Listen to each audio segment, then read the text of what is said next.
Welcome back, my friend. I have already received word from Alphino.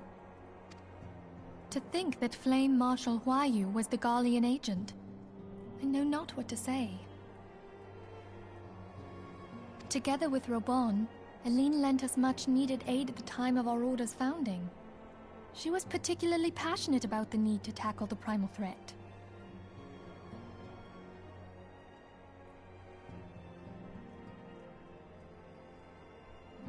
When we discussed the subject, her eyes fairly shone with determination.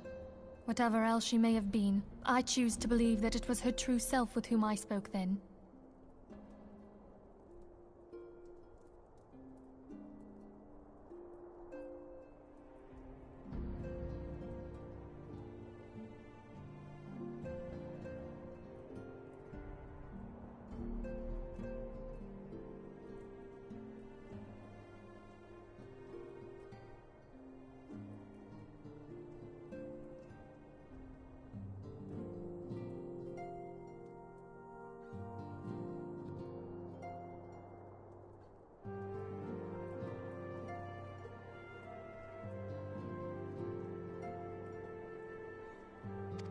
But now is not the time to dwell on such matters.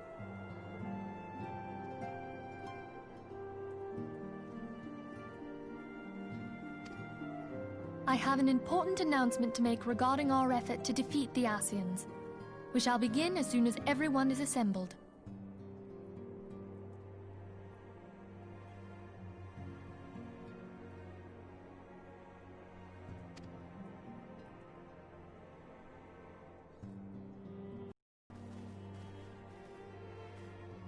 My thanks for coming, friends. Moonbreeder, the floor is yours. By now, I'm sure you're all familiar with white auracite, the miraculous material that will allow us to capture Ascian souls.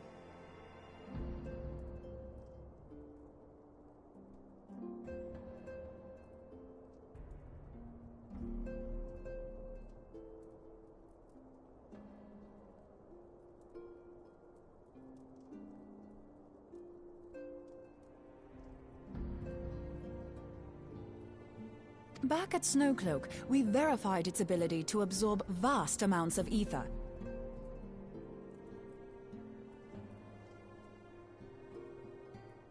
Alas, it leaves something to be desired in the area of stability. The stone can only store ether for a short while before expelling its contents. In addition to auracite's inherent limitations, we must needs be wary of our enemy's strength. Our foe draweth upon an infinite wellspring of power. Even should we succeed in entrapping him, the stone will not long contain his wrath. Meaning that, if we want to kill the swine, we'll have to be quick about it.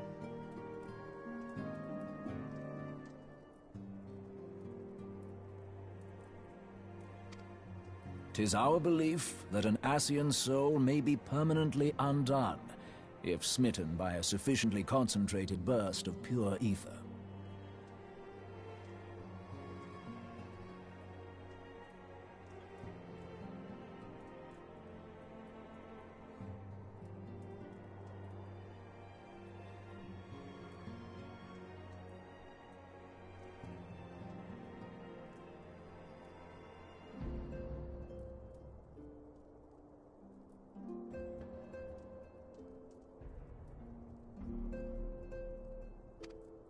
The only trouble is, we can't say for sure how concentrated the burst needs to be.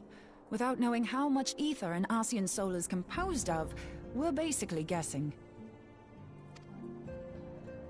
Our sole clue lieth in thy struggle with La Habrea.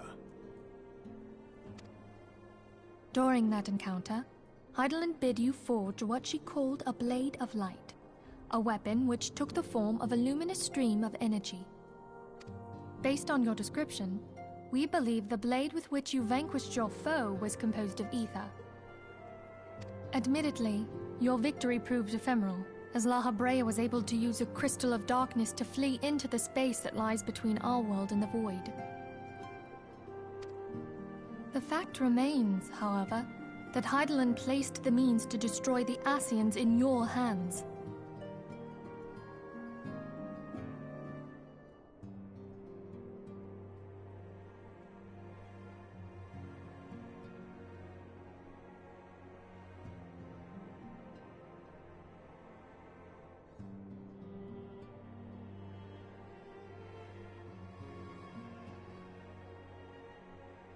Be that as it may, it would be unwise to assume that she will do the same when we next encounter such a foe.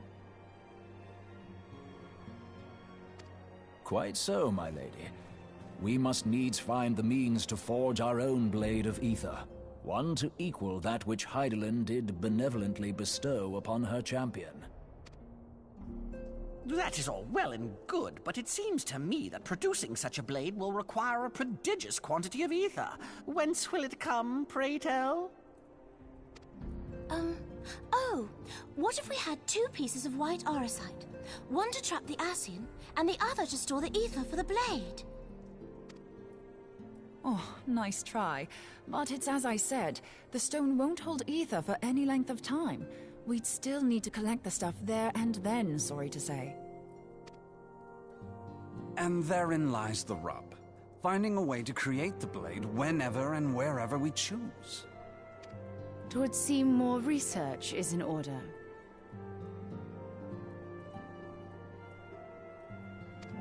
I'm going to linger a while, perform a few more tests on the auricite. And I could do with some help. Urianger, why don't you lend me a hand?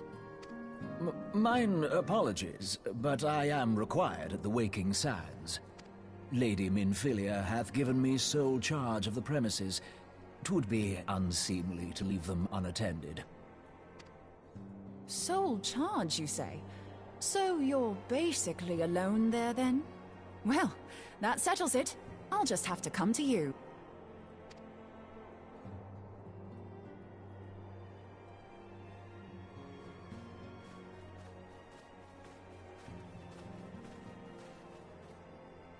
While you were afield, word arrived from the Sharlayan motherland. You will recall that a survey party was dispatched to investigate the incident at the Isle of Val. What they discovered was troubling, to say the least. According to the report, the Isle has been erased from existence. 'Twas as if a hole had been torn in the very fabric of reality. Aye, yet the mystery endeth not with the Isle's disappearance. It hath come to light that a number of scholars in various other locales were reported missing at a similar juncture. What's more, they all had something in common with the head of the students of Baldessian. Every last one of them was researching a phenomenon called dimensional compression, or the rejoining as the ancient texts call it. I'll be damned if that's a coincidence.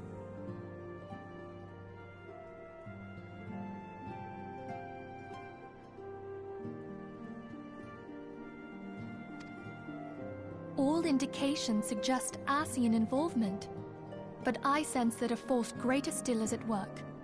The entity the Dark Beings call the One True God. We must pray that my dear friend Kryl regains consciousness soon. If she bore witness to the Isle of Val's final moments, she may be able to shed some light on this mystery.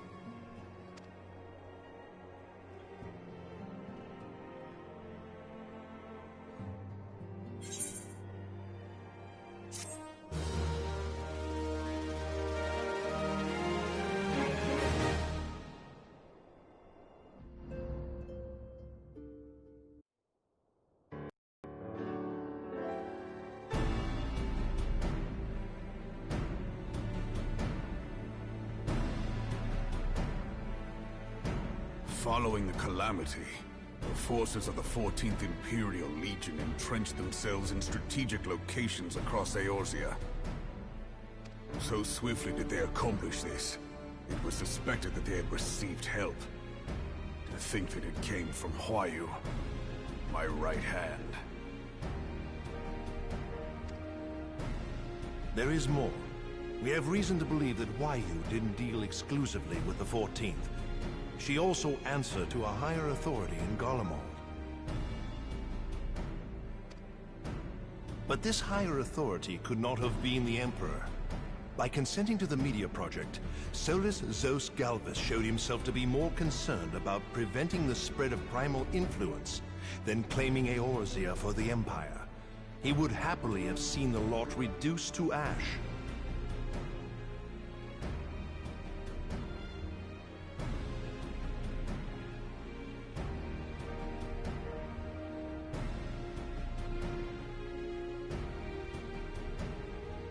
We believe a number of high-ranking figures within the royal household were against the decision, but that they knew better than to oppose the Emperor openly.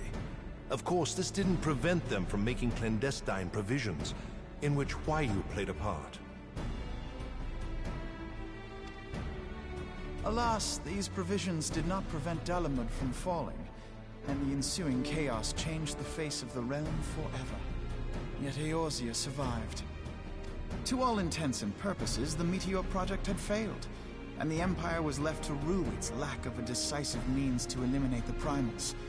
Until, that is, it stumbled upon the Ultima weapon. Even before the accursed thing was dug up, it seemed to me the 14th had the might to overwhelm our weakened armies. Yet they chose to hide behind their walls. Why? The Black Wolf was wary of making the denizens of Eorzea desperate, lest more primals emerge to bleed the land. The discovery of the Ultima weapon, however, emboldened him to resume his war of conquest in earnest. But there was one in Garlemald who believed that Van Belsar's actions were premature. One who stood higher in the Imperial Army's chain of command. He ordered the Legatus to halt his advance, only to find that the Black Wolf had slipped its leash, and that the 14th now acted alone. In a bid to bring Van Belsar to heel, he used the agent he had planted in Ul'dah prior to the Calamity to undermine the Legion's efforts. A man who outranks Van Belsar, yet opposed the late Emperor's decision to annihilate Eorzea. This could only be the former High Legatus of the Garlean army, now known as Emperor Voris Zos Galvus.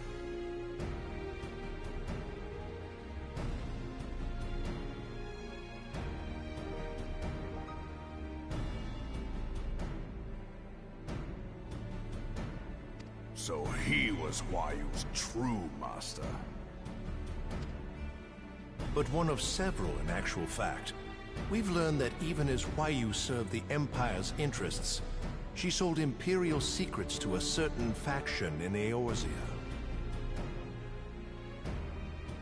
In so doing, she helped to maintain the status quo, thus prolonging the conflict. Considering who stands to profit from war, it isn't hard to imagine who her other masters were. Seven hells! You mean to say that she was a double agent? Triple, if you consider her services to Van Belsar and the new Emperor as separate. As neatly as these pieces seem to fit, one aspect of the puzzle remains unclear to me. By whose will was the Marshal feeding intelligence to the heretics? And try as I might, I fail to see how aiding their cause would profit either her Imperial or Monetarist masters.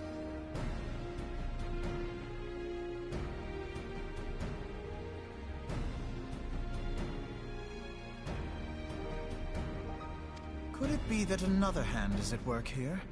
If so, Huayu must be made to reveal whose it is.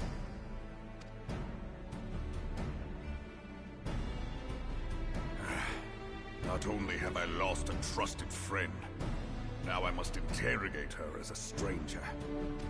Not a pleasant task, I grant you, but a necessary one. Unless we weed out the ivy, root, stalk, and stem, it will simply grow back. I know that full well. Those closest to Huayu have already been detained, and I will question them alongside her. General, pray keep in mind that there may be unwitting abettors among them. All will be treated fairly. On that you have my word.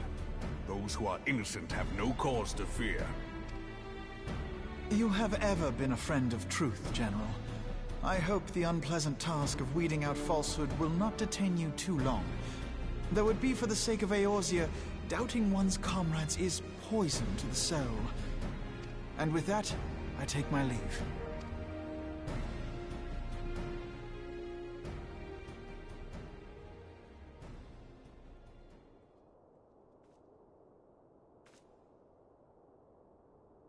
All these years, I've been made to dance to their tune. How could you, Huayu? How could you side with them? Those cankers who take from this land and give naught in return, who use their power to disempower and grow fat while the people starve. I know you can hear me, monitor scum! Your crimes will not go unpunished! One day I will purge this land of your sickness! Before the eyes of the 12, I swear it!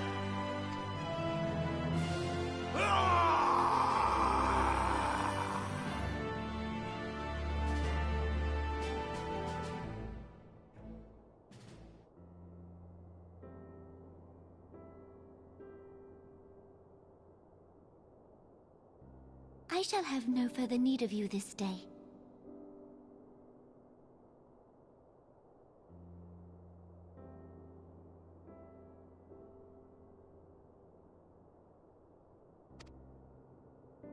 Your Grace.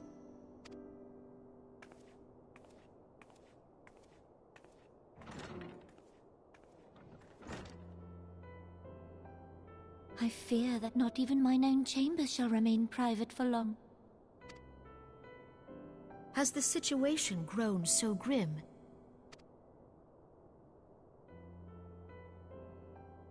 Ever since he proposed the Cardinal Reclamation Bill, Teleji Adeleji has risen to greater prominence upon the backs of impoverished refugees. The Monetarists were ever united in their pursuit of profit, but the man's actions have torn a rift in their ranks. They snap at each other as rabid dogs. Yet now is not the time to be bickering among ourselves. If this bickering is a threat to law and order, might you not have grounds to dissolve the Syndicate? Would that the solution were so simple, Admiral. Alas, my moving to dissolve the Syndicate is certain to spark outrage among the influential merchant class, whom the Cabal represents. This would serve to exacerbate the current unrest, and peace would slip still further away.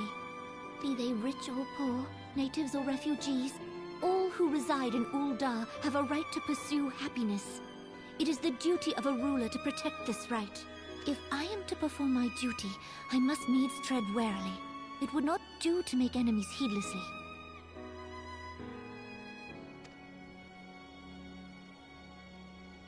Were Lord Lolorito here, he would doubtless say that I have my head in the clouds. A ruler is required to take a wide view. Try as we might to cater to all needs, some will inevitably be overlooked. As such, there shall ever be citizens who feel aggrieved. It cannot be helped. But as you have informed us, the Monetarists take no view but their own. They hunger for power while the masses starve. In the absence of a common cause, it seems beyond any one individual to make Ul'dah whole. And the presence of a Garlean agent within the Immortal Flames only makes matters worse.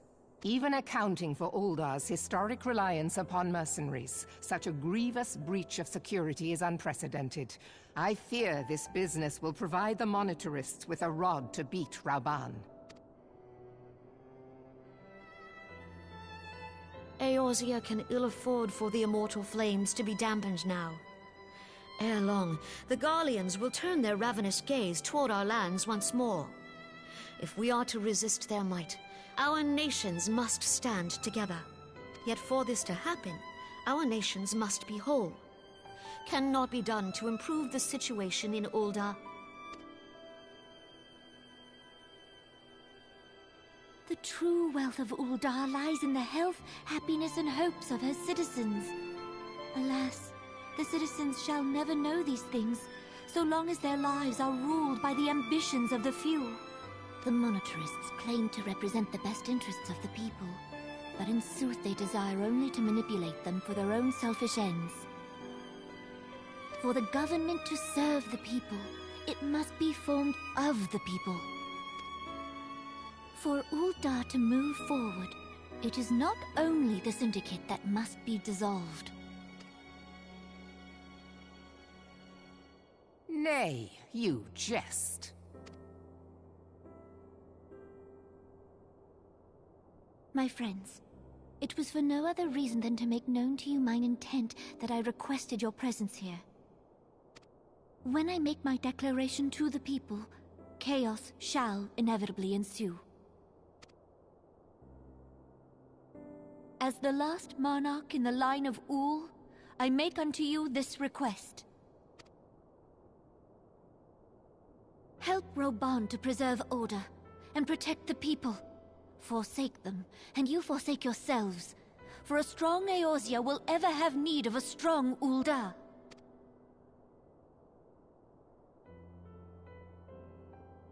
Your Grace, are you certain of this?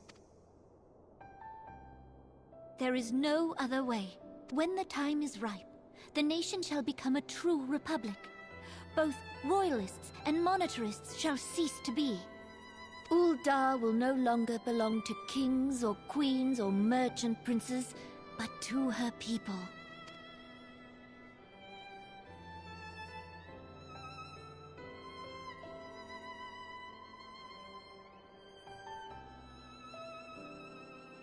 Roban, forgive me for casting aside all that you have toiled for in my name.